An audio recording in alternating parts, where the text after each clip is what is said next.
Welcome to Let's Talk Development Football, where future stars and leaders of the game connect. Whether a player, a coach, or a club owner, we are coming to you to talk all things development football. And I'm trying to get bafukeli bethu silana iNext Center ePimville la kade kudlala khona igame yokugcina yeWalter Sisulu Clinics Black Poison 1-3-0 against Pimville West Ham. Lana ke sijoinwe uRiver wathi umfulongashi iRiver. River, please introduce yourself to our viewers at home. Hi viewers at home, my name is Rivaldo Mpela. I'm playing for Black Poison FC, playing number 8, attacking midfielder. Babukeli bethu ke lona umdlalo omuhle kakhulu weBlack Poison udlala ngo-left babukeli e-center. Since Black Poison iqalile ku-Walter Sisulu Clinics eyaziwa nge-Discovery, we have won all your 5 games kuma-group stage. How does it feel to you as players? As players, it's good to win.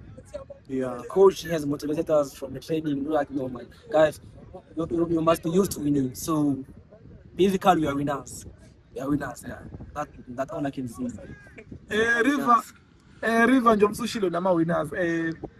Kumanje you are one of the teams abhekekile ukuthi you can win 2025 Walter Sisulu Clinics. Indlela enidlala ngayo from amanye amateam engiwabukile badlala ibhola lesithi lasekasi, but nina you play a more tactical game. Uthini ucoach Musa kunina before nidlale or training? How is your game plan? Game plan is simple. Start thina vele siyatasha vele. Yeah. If play more now, yes, that's now. If play my shugili sayishugumisa ngasikhathi. Yeah. Okay. My combine. River na mbuze nginawo mfethu thina we Let's Talk Development Football. Mawucabanga as South Africa, are we doing justice to development football yonke? Sinawo under 17 obuya ku World Cup, under 20 obuya ku World Cup. Sinama players abuya khona la eKasi, sinabo Rele, sinabo Mdu, sinabo Mbokazi, abanye baba bonkotha bayos representa ku AFCON national team. Mawucabanga are we doing justice to development football as South Africa? Kakhulu man, yinhle kakhulu into lezayo. Awuthatha ama-change abe spotlight. Umsebenzi wenu ngiyona. Shaya isipane ezikreni kakhulu. Qhubeke la aqale khona next coming generation. River siyabonga kakhulu ke mfethu nginisisela inhlanhla engathi ngingawina i-2025 Walter Sisulu Clinics. Siyabonga kakhulu.